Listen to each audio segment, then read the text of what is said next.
vous dire pourquoi nous tenons cet exercice. Nous le tenons pour informer l'opinion nationale et internationale de ce que nous avons fait à l'Assemblée nationale depuis le mois de décembre jusqu'au 30 juin 2025. Ce que nous avons fait sur le plan législatif, ce que nous avons fait aussi, que vous ne voyez pas, qui est un peu invisible, parce que nous travaillons dans les commissions, nous sommes dans les groupes d'amitié, et c'est des choses très souvent qui ne sont pas visibles, mais qui sont très importantes au regard du travail parlementaire. Ce que nous avons fait, et vous l'avez suivi, nous sommes le groupe Takkuwallu Sénégal, un groupe qui comprend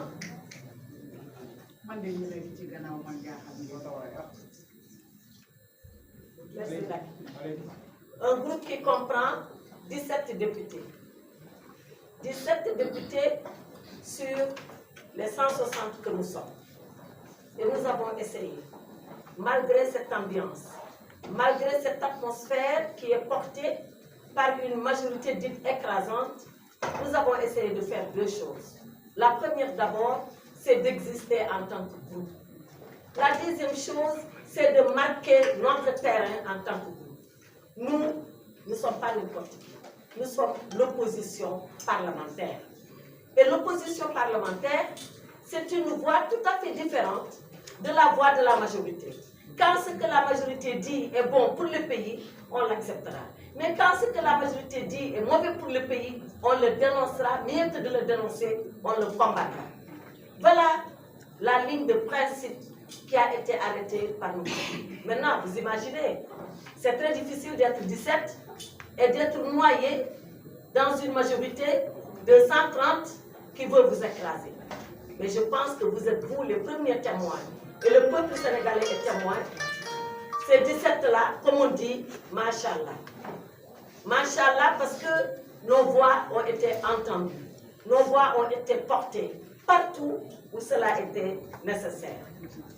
Le 30 juin, c'est-à-dire lundi dernier, j'ai pris la parole à l'Assemblée nationale. On était dans une séance solennelle où le président de l'Assemblée avait invité le président de l'Assemblée de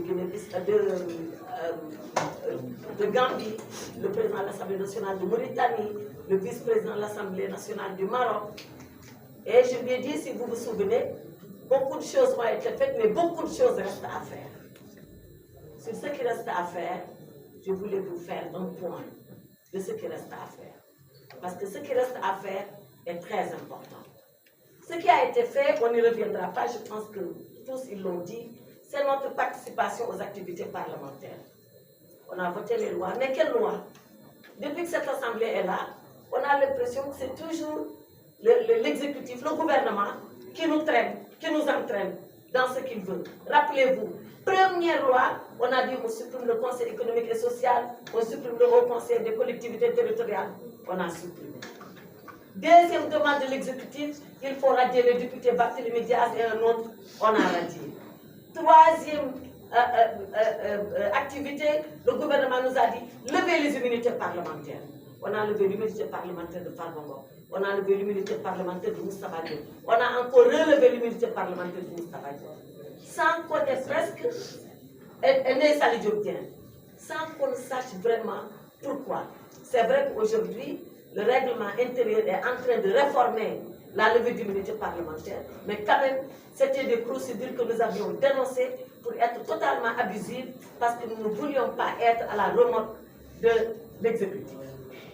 Ce qui également n'a pas été fait, et vous le savez, la Constitution dit que l'initiative de loi appartient à l'exécutif et aux députés. Ça veut dire que le gouvernement peut donner ce qu'on appelle des projets de loi, mais que les députés eux-mêmes peuvent proposer des propositions de loi.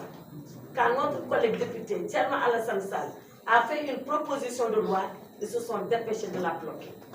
On dirait que c'est une assemblée qui ne veut pas que les députés fassent leur travail. Il n'y a que le gouvernement qui nous fait travailler, mais nous, on ne peut pas travailler de nous-mêmes.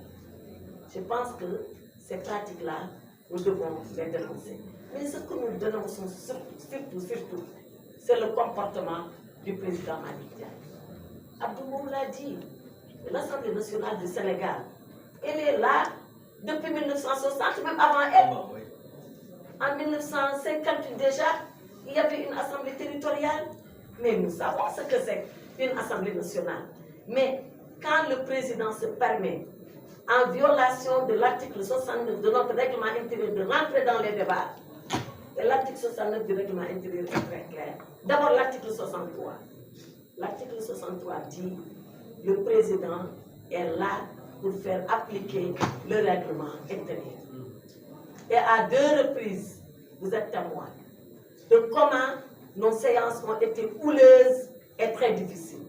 La première fois, c'était lors du vote de la loi interprétative. On a eu beaucoup de mal à ce que le président fasse respecter le règlement intérieur. On a même eu des échanges qui n'étaient pas honorables pour les députés que nous sommes. Mais lui, il ne doit pas oublier que s'il est là, c'est grâce à nous.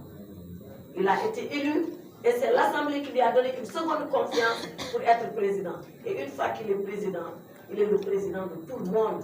Il n'est plus le président de PASTEF. Et nous, on a l'impression qu'il confond sa casquette de secrétaire national à la communication de PASTEF et de président de l'Assemblée nationale. Et pourquoi Malick Ndiaye, quand moi je lui dis, Monsieur le Président, respectez le règlement intérieur, il me dit pourtant de manquer à respecter. Il m'a répondu tac au tac, mais il n'a pas le droit de faire ça. Quand le président veut répondre à un député, vous savez ce que la loi lui demande de faire? La loi lui demande de quitter son siège. Il quitte son siège. Il vient s'asseoir sur le banc des députés. Il attend que tout le monde ait fini de parler pour prendre la parole et parler. Il n'est plus le président à ce moment-là. Il est seulement le député. Mais lui, chaque fois qu'on lui a dit quelque chose, il a répondu. Bad attendu. Et la loi ne lui permet pas ça. Nous le dénonçons. L'autre chose, c'est que chaque fois que nous avons voulu soulever des questions préalables, des questions préjudicielles, il nous l'a presque refusé. À quelques rares exceptions, il a accepté, et quand il a accepté, c'était à moitié.